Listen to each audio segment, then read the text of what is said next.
Old Yeller by Fred Gibson, Chapter 2. It was the next morning when the big yeller dog came. I found him at daylight when Mama told me to step out to the dog run and cut down a side of middling meat hanging to the pole rafters.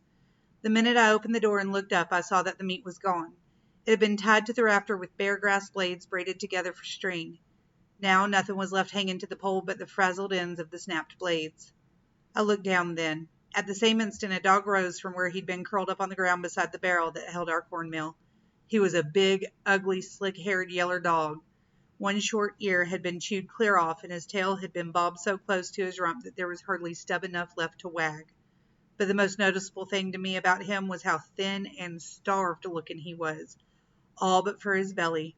His belly was swelled up as tight and round as a pumpkin. It wasn't hard to tell how come that belly was so full. All I had to do was look at the piece of curled up rind laying in the dirt beside him, with all the meat gnawed off. That side of meat had been a big one, but now there wasn't enough meat left on the rind to interest a pack rat. Well, to lose the only meat we had left from last winter's hog butchering was bad enough, but what made me even madder was the way the dog acted. He didn't even have the manners to feel ashamed of what he'd done.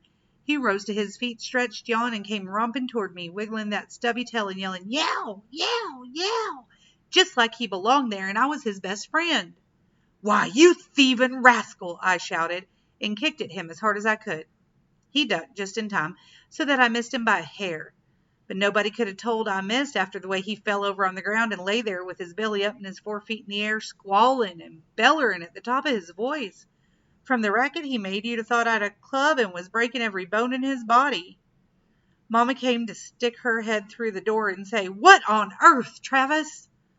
"Why, this old stray dog has come and eaten our middling meat clear up," I said. I aimed another kick at him. He was quick and rolled out of reach again, just in time, then fell back to the ground and lay there yelling louder than ever. Then out came little Arliss. He was naked, like he always slept in the summer, and he was hollering, "A dog! A dog!" He ran past me and fell on the dog, and petted him till he quit howling, and then turned on me, fighting mad. "You quit kicking my dog!" he yelled fiercely. "You kick my dog and I'll wear you to a frazzle!" The battling stick that Mama used to beat the dirt out of the clothes when she washed stood leaning against the wall.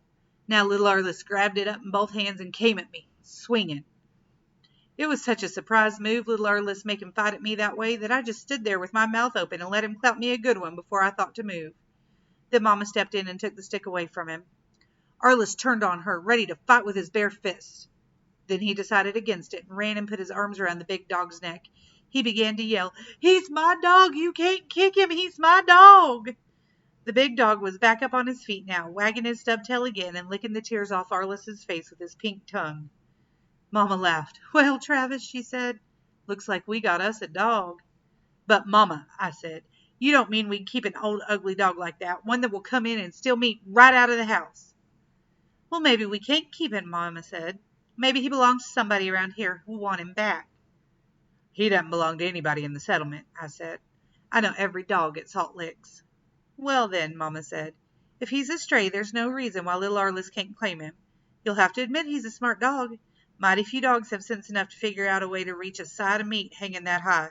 He must have climbed up on top of that mill barrel and jumped from there." I went over and looked at the wooden lid on top of the mill barrel. Sure enough, in the thin film of dust that had settled over it, were dog tracks. "Well, all right," I admitted. "He's a smart dog, but I still don't want him." "Now, Travis," Mama said, "you're not being fair. You had a dog when you were little, but Arliss never had one. He's too little for you to play with, and he gets lonely." I didn't say any more. When Mama got her mind set a certain way, there was no use in arguing with her. But I didn't want that meat-thieving dog on the place, and I didn't aim to have him. I might have to put up with him for a day or so, but sooner or later I'd find a way to get rid of him. Mama must have guessed what was going on in my mind, for she kept handing me sober looks all the time she was getting breakfast. She fed us cornmeal mush cooked in a pot swung over the fireplace. She sweetened it with wild honey that Papa and I had cut out of a bee tree last fall, and added cream skimmed off last night's milk. It was good eating, but I'd had my appetite whetted for fried middling meat to go with it.